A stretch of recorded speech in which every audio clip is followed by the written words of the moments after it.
Hello friend, मैं संजीव यादव अपने इस YouTube channel Sanjeev coaching centre में आपका स्वागत करता हूं। तो दोस्तों, आज हम लोग प्रश्नावली 1.2 को हल करने वाले हैं, क्लास 11th का। तो दोस्तों, हमारा जो पहला सवाल दिया है कि निम्नलिखित में से कौन सा रिक्त समुच्चय का उदाहरण है। तो दोस्तों, हमें रिक्त समुच्चय बताना है कि रिक्त समुच्चय के कौन कौन से उदाहरण हैं। तो सबसे पहले हम समझते हैं दोस्तों कि रिक्त समुच्चय क्या होता है।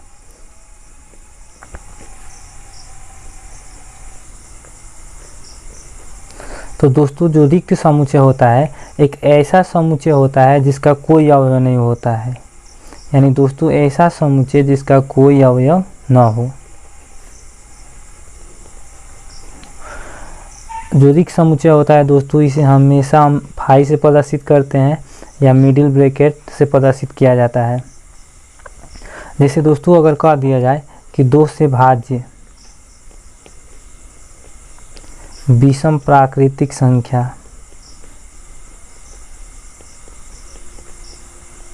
दोस्तों हम जानते हैं कि 2 से भाज्य कोई भी विषम प्राकृतिक संख्या नहीं होती है।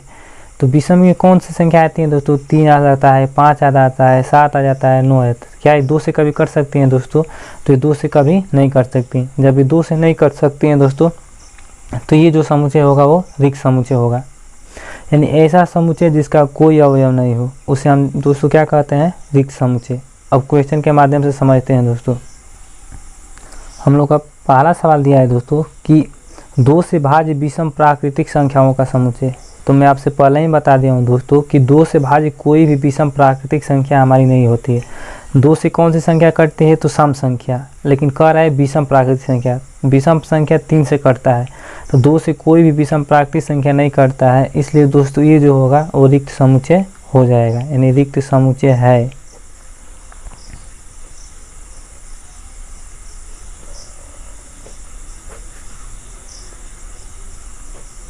समुच्चय है। सेकेंड दिया है दोस्तों हमें कि सम अभाज्य संख्याओं का समुच्चय, कि जितने भी हमें सम अभाज्य संख्या दिया है उसका समुच्चय बताना है।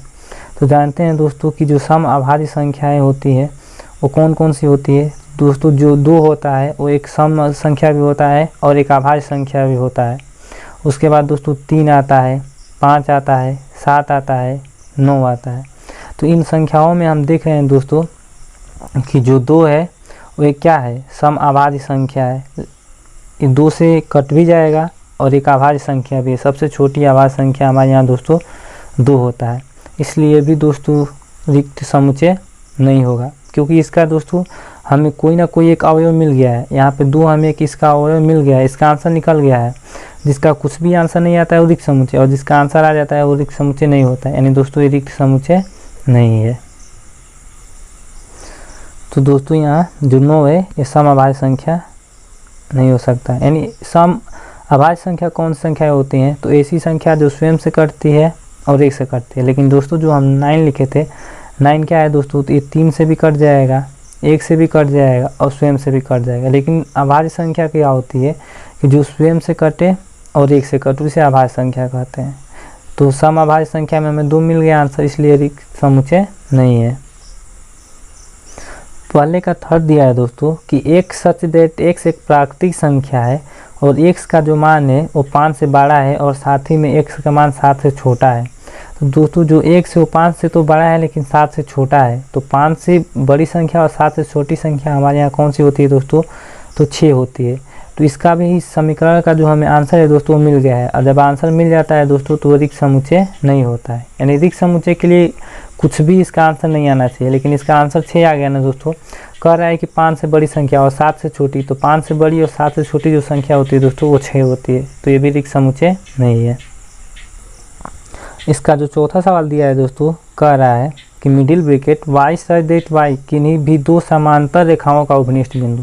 यानी दोस्तों हमें 2 समांतर रेखाओं का उपनिष्ठ बिंदु बताना है। तो दोस्तों ये रिक्त समुच्चय नहीं है, रिक्त समुच्चय है दोस्तों। यानी दोस्तों दिया है कि y सच दैट y किन्हीं भी 2 समांतर रेखाओं का उपनिष्ठ बिंदु है। तो दोस्तों हमें दिया है कि 2 समांतर रेखाएं, यानी ये देखिए दोस्तों 2 समांतर रेखाएं हो गई। चाहे इस तरह से खींचे दोस्तों, ये भी 2 हमारे समांतर रेखाएं हो गई। तो क्या इनमें कुछ उपनिष्ठ बिंदु हो सकता है दोस्तों? यानी 2 समांतर रेखाएं कभी एक दूसरे को काट नहीं सकती है। और जब काट नहीं सकती हैं तो इनका उपनिष्ठ बिंदु कुछ भी नहीं हो सकता है। यानी ये दोस्तों जो समीकरण दिया है एक रिक्त समुच्चय है, यानी ये रिक्त समुच्चय है, इसका आंसर हम कुछ भी नहीं बता सकते हैं। यानी दोस्तों जो दिया है कि y सच दैट y किन्हीं भी दो समांतर रेखाओं का उपनिष्ठ बिंदु, तो ये दो समांतर रेखाओं का उपनिष्ठ बिंदु हम कैसे ज्ञात कर सकते हैं दोस्तों? नहीं ज्ञात कर पाएंगे, क्योंकि दो समांतर रेखाएं कभी एक दूसरे को काटती ही नहीं है, तो उनका उपनिष्ठ बिंदु हम नहीं ज्ञात कर सकते हैं। इसलिए दोस्तों ये जो समीकरण है रिक्त समुच्चय है, क्योंकि इसका आंसर हमें कुछ नहीं मिल पाया है।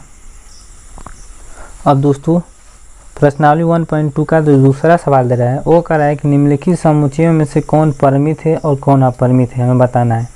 तो परिमित समुच्चय किसे कहते हैं दोस्तों? ऐसा समुच्चय जिसके जो अवयव होते हैं वो निश्चित होते हैं, और जिस समुच्चय के अवयव निश्चित होते हैं जिनको हम गिन सकते हैं उसे परिमित समुच्चय, जिनका अवयव निश्चित नहीं होता है जिनको हम नहीं गिन सकते उन्हें अपरिमित समुच्चय कहते हैं दोस्तों। तो इसको भी हल करते हैं क्वेश्चन के माध्यम से। जो पहला क्वेश्चन दे रहा है कि वर्ष के महीनों का समुच्चय, तो जो वर्ष के महीने होते हैं दोस्तों, हम जानते हैं कि हमारे यहाँ जो वर्ष के महीने होते हैं वो कितने होते हैं? 12 होते हैं।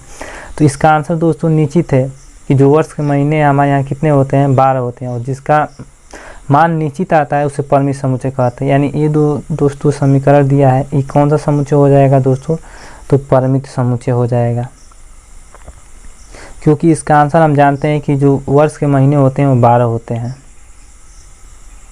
इसका सेकंड दिया है दोस्तों 1 2 3, 1 2 3 तो दे दिया है दोस्तों, लेकिन इसका हमें अंत नहीं दिया है। यानी जो इस समीकरण दिया है इसका निश्चित अनिश्चित है कि कहाँ ख़त्म हो सकता है। निश्चित तो दिया नहीं है दोस्तों, 1 दिया है, 2 दिया है, 3 दिया है, लेकिन कहाँ ख़त्म हो रहा है? ख़त्म होने वाला तो इंड पॉइंट तो हमें दिया नहीं है। जब इंड पॉइंट नहीं दिया रहता है तो जो समुच्चय होता है वो अपरिमित समुच्चय होता है।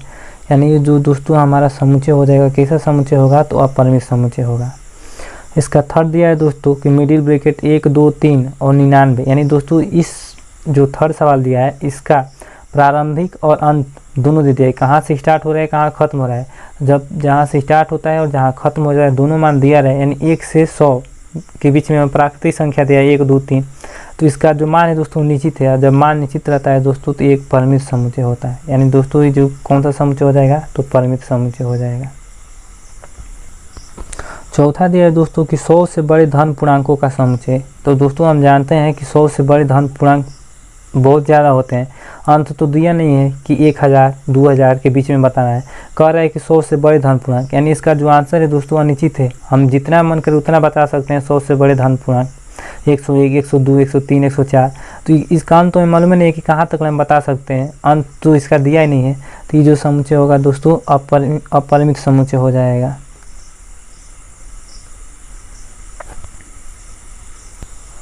आगे दिया है दोस्तों कि 99 से छोटे अभाज्य पूर्णांकों का समुच्चय। यानी हमें बताना है दोस्तों कि 99 से छोटे कितने अभाज्य पूर्णांक होते हैं। तो दोस्तों हम दे दिया है, हम जानते हैं कि जो अभाज्य पूर्णांक होते हैं वो 2 से स्टार्ट होते हैं, और अंत दे दिया है हमें दोस्तों 99। यानी इन सभी के बीच में हम चाहें तो दोस्तों बता सकते हैं कि हमारे यहाँ 99 से छोटे कितने अभाज्य पूर्णांक हैं। यानी इसका आंसर हम बता सकते हैं दोस्तों, जिसका अंत दे दे और प्रारंभ दे दे उसको हम बोलते हैं दोस्तों परिमित समुच्चय। यानी ये जो समुच्चय हो जाएगा दोस्तों हमारा एक परिमित समुच्चय हो जाएगा। प्रश्न नंबर 3 दिया है दोस्तों कि निम्नलिखित समुच्चयों में से प्रत्येक के लिए बताया कि कौन परिमित है कौन अपरिमित है। यानी इसमें भी दोस्तों हमें परिमित और अपरिमित बताना है। तो पहला सवाल दिया है दोस्तों कि एक्स अक्ष के समांतर रेखाओं का समुच्चय। यानी जानते हैं दोस्तों कि ऐसा जो बनता है ये वाई अक्ष बनता है, और इस तरह से जो बनता है वह एक्स अक्ष बनता है। तो कह रहा है कि एक्स अक्ष के समांतर, तो हम दोस्तों एक अक्ष के समांतर अपरिमित रूप से अनेक बहुत सारी रेखाओं को क्या कर सकते हैं दोस्तों? खींच सकते हैं। तो ये जो समुच्चय होगा दोस्तों कौन सा हो जाएगा समुच्चय? तो अपरिमित समुच्चय। तो जो दोस्तों एक अक्ष के समांतर रेखाओं का समुच्चय दिया है, तो हम आपको बताए हैं कि एक अक्ष के समांतर ये वाई अक्ष हो गया और ये एक अक्ष। तो इस एक अक्ष के समांतर हम जितनी रेखाएं चाहें उतनी रेखाएं क्या कर सकते हैं? खींच सकते हैं, यानी अपरिमित रूप से अनेक। तो ये जो समुच्चय होगा दोस्तों अपरिमित समुच्चय हो जाएगा। सेकेंड दिया है दोस्तों कि अंग्रेजी वर्णमाला के अक्षरों का समुच्चय। तो हम जानते हैं कि अंग्रेजी वर्णमाला के जो अक्षर होते हैं वो 26 होते हैं। यानी हमको ये मालूम है कि जो अंग्रेजी वर्णमाला है वो कितना होता है? 26। यानी इसका आंसर हमें मालूम है दोस्तों कितना ही होता है, फिक्स मालूम है कि 26 होता है। तो जिसका आंसर निश्चित होता है उसे दोस्तों परिमित समुच्चय बोलते हैं। तो ये जो होगा दोस्तों कौन सा समुच्चय हो जाएगा? तो परिमित समुच्चय हो जाएगा। इसका थर्ड दिया है दोस्तों कि उन संख्याओं का समुच्चय जो 5 की गुणज है। तो हम जानते हैं दोस्तों कि 5 की गुणज कौन कौन संख्याएं होती हैं। तो 5 होता है, 10 होता है, 15 होता है, 20 होता है। लेकिन अंत तो हमें दिया नहीं है दोस्तों कि कहाँ तक ले। तो जिसका अंत नहीं दिया रहता है दोस्तों, वो जो समुच्चय होता है वो अपरिमित समुच्चय होता है। तो ये जो हो जाएगा दोस्तों अपरिमित समुच्चय हो जाएगा। आगे कह रहा है दोस्तों कि पृथ्वी पर रहने वाले जानवरों का समुच्चय। तो दोस्तों हमें पृथ्वी पर कितने जानवर रहते हैं उनका समुच्चय बताना है। तो दोस्तों हम बता भी सकते हैं कि पृथ्वी पर जिस तरह से आदमियों को गिना जा सकता है, उसी तरह पृथ्वी पर जितने जानवर हैं उनको गिना जा सकता है।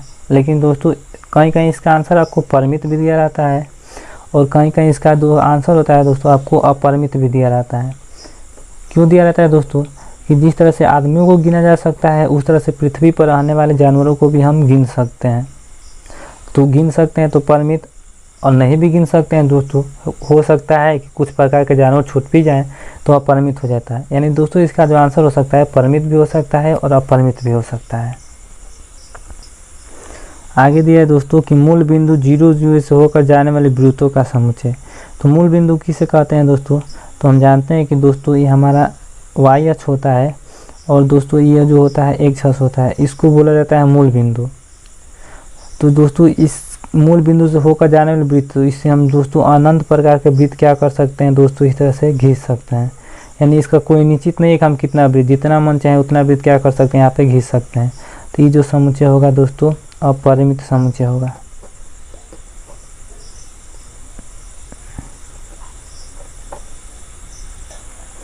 जो प्रश्न 4 है हमारे यहाँ दोस्तों, वो कह रहा है कि निम्नलिखित में बताइए कि a बराबर b है अथवा नहीं। तो a बराबर b कब होता है दोस्तों? अगर a का प्रत्येक अवयव b में है तो कह सकते हैं कि a जो है b के क्या है, बराबर है। जैसे समझते हैं दोस्तों, जो हमारा a समुच्चय दिया है वो दिया है a b c d, और जो b समुच्चय दिया है दोस्तों हमें d c b a। तो अगर हम देखें तो a है दोस्तों, b तो b है दोस्तों, c है तो यहाँ c है, d है तो d है। यानी a का प्रत्येक अवयव b में है। तो जब a का प्रत्येक अवयव b में है तो ये दोनों जैसे कैसे समुच्चय होंगे दोस्तों? तो बराबर समुच्चय। यानी यहाँ पे जो a है दोस्तों b के क्या है, बराबर है। इसका सेकंड दिया है दोस्तों कि 4 8 12 16 a दिया है, और जो b समुच्चय दिया है वो 8 4 16 18 दे दिया है। यानी दोस्तों 8 तो दिया है दोनों में, 4 भी दोनों में दिया है, लेकिन 12 16 भी दे दिया है दोस्तों, लेकिन 12 की जगह पे क्या दे दिया है, 18। लेकिन होना क्या चाहिए दोस्तों कि a और b हमेशा बराबर रहना चाहिए। यानी इस 18 की जगह पे 12 होना चाहिए। तो दोस्तों ये बराबर नहीं है। a बराबर a नॉट बराबर b, यानी जो a है वो b के बराबर नहीं है। जो इसका थर्ड दिया है दोस्तों वो दिया है कि 2 4 6 8 10, और कह रहा है कि एक सम धन पूर्णांक है और x जो है वो 10 से क्या है, बराबर है, उससे छोटा है। तो दोस्तों हम देख रहे हैं कि 2 4 6 8 10 ये क्या है, तो एक सम पूर्णांक है और 10 से क्या है दोस्तों, बराबर है उससे और छोटा है। तो b का जो आंसर है दोस्तों वो यही है, a का है। अगर इसे a समुच्चय माना जाए तो जो b का आंसर है दोस्तों वो भी a का है। तो ये दोनों दोस्तों आपस में बराबर है, यानी a b के बराबर है यहाँ पे। आगे दिया है दोस्तों कि एक सच दैट x संख्या 10 का एक गुणज है, यानी 10 का टेबल है। इधर दिया है दोस्तों 15 20 30, यानी दोस्तों यहाँ 10 तो 10 का गुणज है, लेकिन 15 तो नहीं है ना। यानी दोस्तों जो a है और b है उन दोनों में संख्याएं समान नहीं है। जब संख्याएं समान नहीं होती हैं तो यहाँ a जो b है उसके बराबर नहीं है। प्रश्न नंबर 5 में बताना है कि क्या निम्नलिखित समुच्चय उन समान है, यानी इसमें भी हमें समान बताना है दोस्तों, कारण से बताना है। जैसे दोस्तों a दिया है 2 3 और कह रहा है कि एक समीकरण x स्क्वायर 5x + 6 = 0 का एक हल है। यानी बताना है कि जो a दिया है 2 3, क्या इस समीकरणों को हल करने पर 2 3 आएगा, और बताना है कि क्या a b आपस में समान है। तो इसको हल करते हैं दोस्तों। तो हमें दोस्तों जो समीकरण दिया है वो दिया है कि x स्क्वायर प्लस का 5x और प्लस का 6 = 0। तो दोस्तों हम 5x को क्या लिख सकते हैं, इसको लिख सकते हैं 5x x स्क्वायर प्लस का 2x और प्लस का कितना लिख सकते हैं दोस्तों 3x। जब 2 3 में गुणा करेंगे 6 आ जाएगा, जोड़ देंगे 5 आ जाएगा, प्लस का 6 बराबर दोस्तों 0। इन दोनों में क्या कॉमन है, x कॉमन है, x को कॉमन कर लेंगे तो x + 2 हो जाएगा। इनमें 3 कॉमन है, 3 को कॉमन कर लेंगे x + 2 हो जाएगा। यानी एक क्वेश्चन में दोस्तों x + 3 हो जाएगा और एक क्वेश्चन में दोस्तों x + 2 हो जाएगा। दोनों के बराबर 0 कर लेते हैं दोस्तों, तो x बराबर -3 और x बराबर -2। यानी दोस्तों जो हमें ए में दिया है वो दिया है कि 2 3, और जो बी को हल किए हैं दोस्तों तो इसका आंसर -2 और -3 आ गया। यानी जो ए है दोस्तों वो बी के बराबर नहीं, यानी युग्म समान नहीं है। सेकंड दिया है दोस्तों इसका कि एक्स सच दैट एक्स शब्द फॉलो का एक अक्षर है, और बी दिया है दोस्तों कि middle bracket Y such that Y शब्द उल्फ का एक अक्षर है। यानी दोस्तों हम जानते हैं कि जो भी शब्द 2 बार आता है उसको हम क्या करते हैं, एक बार लिखते हैं। यानी जब इसको लिखेंगे दोस्तों तो एफ एक बार आया है एक बार लिख लेंगे, ओ एक बार आया ओ बार, एल डबल आया तो एक लिख लेंगे, ओ एक हो गया है और एक डब्ल्यू लिख लेंगे। यानी दोस्तों इसको लिख सकते हैं WOLF। यानी दोस्तों यहाँ पर उल्फ लिखा है ना, यानी इसको हम ये लिख सकते हैं। यानी यहाँ जो ए है दोस्तों वो बी के क्या है, बराबर, यानी समान युग्म है। प्रश्न नंबर 6 दिया है दोस्तों इस प्रश्नावली का लास्ट क्वेश्चन कि नीचे दिए हुए समुच्चयों में से कौन में से समान समुच्चय का चयन कीजिए। यानी दोस्तों हमें समान समुच्चय का चयन करना है कि इनमें से कौन कौन समान है। जैसे दोस्तों ए दिया है 2 4 8 12, बी दिया है 1 2 3 4, सी दिया है 4 8 12 14, डी दिया है 3 1 4 2, ई दिया है -1 और 1, एफ दिया है 0 A, जी दिया है 1 -1 और नीचे दिया है 0। यानी बताएं इनमें कौन कौन समान है। तो देख रहे हैं दोस्तों कि जो बी है 1 2 3 4 और जो डी है दोस्तों 1 2 3 4। यानी दोस्तों एक तो हमारे यहाँ बी है और डी आपस में समान है, बी बराबर डी है। उसके बाद दोस्तों देख रहे हैं कि जो ई है और जी है, यानी दोस्तों यहाँ से ई बराबर है जी के, -1 तो -1 और 1। यानी दोस्तों बी डी और ई जी इनमें क्या है तो समान है दोस्तों, ये हम लोग का आंसर हो जाएगा।